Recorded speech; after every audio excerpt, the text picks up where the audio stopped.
O futebol tem essa capacidade quase assustadora e fascinante ao mesmo tempo, né?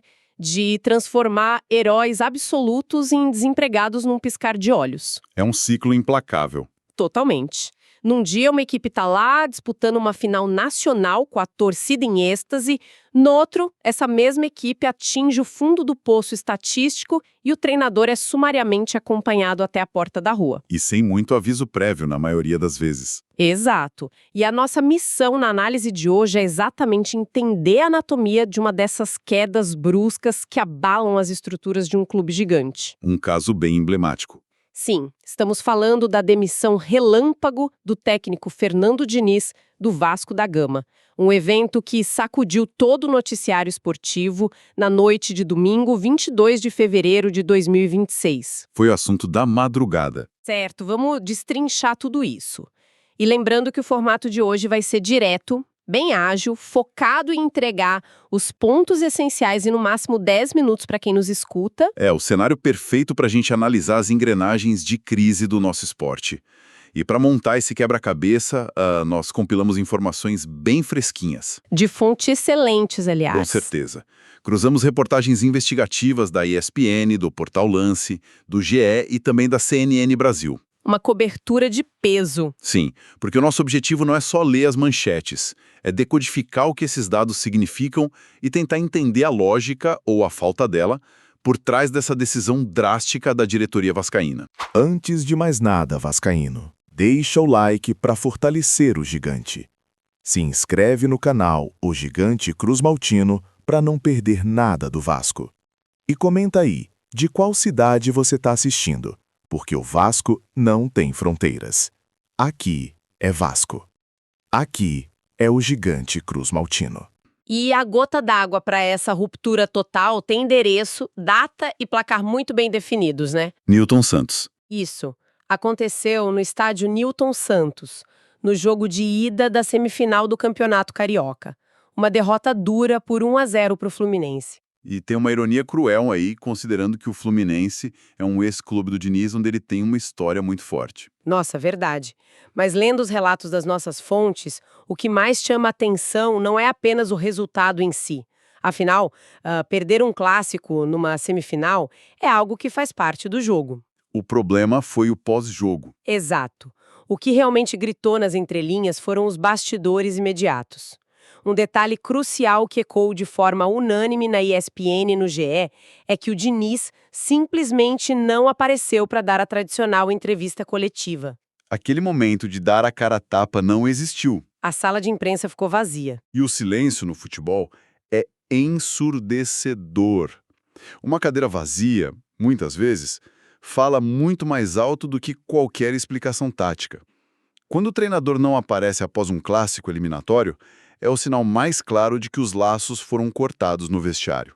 E nesse vácuo imenso, a diretoria precisou agir rápido. Coube ao presidente do Vasco, o Pedrinho, assumir os microfones junto com o diretor de futebol. E o tom desse discurso merece uma análise nossa. Foi surpreendente, eu confesso que fiquei surpresa. Diferente daquelas demissões raivosas de sempre, não foi um ataque. Foi um pronunciamento muito calmo e carregado de agradecimentos pelo esforço do Diniz em aceitar o projeto num momento muito difícil lá atrás. Mas teve um detalhe ainda mais curioso nessa declaração. O desvio de assunto. Isso. Aproveitando ali os microfones, o presidente Pedrinho incluiu, do nada, um elogio público ao Felipe Coutinho. Ele agradeceu o respeito do jogador à instituição. É um movimento de relações públicas muito calculado. Pense no cenário.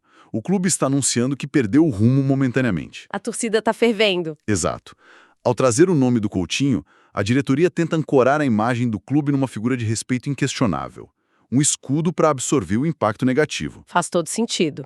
O que é fascinante aqui é que a saída não foi um movimento solitário. Foi uma varredura, né? Uma reformulação total. Junto com o Diniz, caíram os auxiliares Ricardo Cobaltini e Evandro Fornari. E a diretoria foi além, demitindo o preparador físico Wagner Bertelli. Ou seja, desidrataram a espinha dorsal inteira, deixando o Bruno Lazzaroni no comando interino.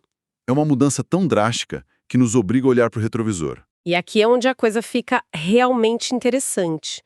Porque a memória no esporte é muito curta. A gente precisa voltar a fita para 2025. O cenário era outro. Parecia outro clube.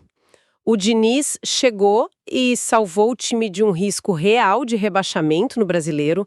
Ele fez a torcida embalar numa sequência de vitórias, sonhar com a Libertadores e ainda levou o Vasco ao vice-campeonato da Copa do Brasil. Uma esperança que desmoronou numa velocidade que assusta. O roteiro da ruína nesse início de 2026 foi implacável.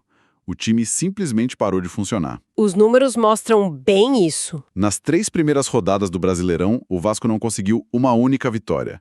Estacionou na zona de rebaixamento, o temido Z4.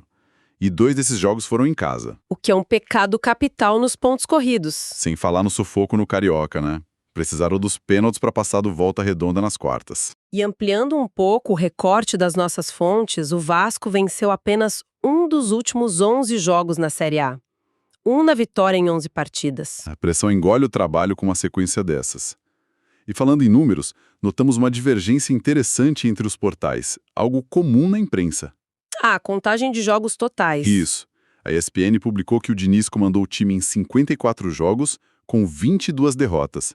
Já o GE foi aos arquivos e cravou 56 partidas, com 23 derrotas. A matemática varia pelos critérios de cada redação, né? Jogos suspensos, amistosos. Exato. Mas o consenso que decretou a queda é cristalino para todos os veículos. As vitórias travaram em 17 vitórias contra mais de 20 derrotas. É insustentável.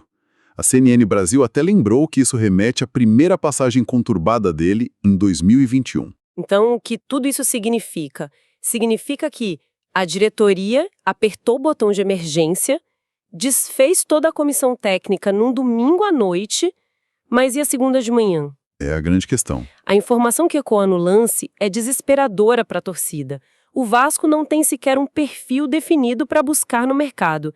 Não tem plano B. Um vazio no comando no pior momento possível. Sim, o calendário não vai esperar eles traçarem perfis ideais. Logo no dia 26, tem um jogo dificílimo fora de casa contra o Santos pelo Brasileirão. E logo na sequência, dia 1º de março, o jogo de volta da semifinal contra o próprio Fluminense. É uma loucura gerencial. O Lazzaroni herda essa bomba relógio com a casa já em chamas. Se conectarmos isso ao panorama geral, essa situação do Vasco expõe de forma muito crua a engrenagem trituradora que é o nosso futebol. Verdade. A falta de um plano de sucessão escancara como a pressão por resultados de curto prazo atropela qualquer tentativa de planejamento estruturado. A diretoria contrata um modelo complexo, promete tempo, mas na primeira crise corta a cabeça do comandante para dar resposta à torcida. Sem saber o que fazer no dia seguinte, recapitulando tudo de forma bem direta para nossa audiência. Fomos de um salvamento heróico e uma final de Copa em 2025 para o pesadelo do Z4 e uma comissão técnica varrida do clube após um clássico no início de 2026. Uma montanha-russa impressionante.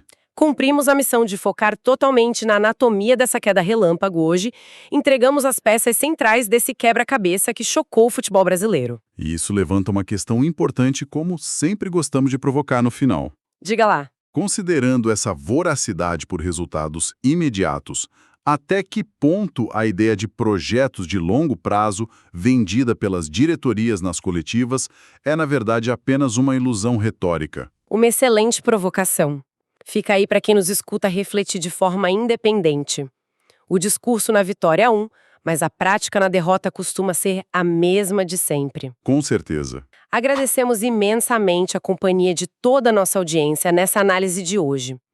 Continuem questionando ativamente os bastidores desse esporte imprevisível. Até a próxima investigação, pessoal. Um abraço e até mais.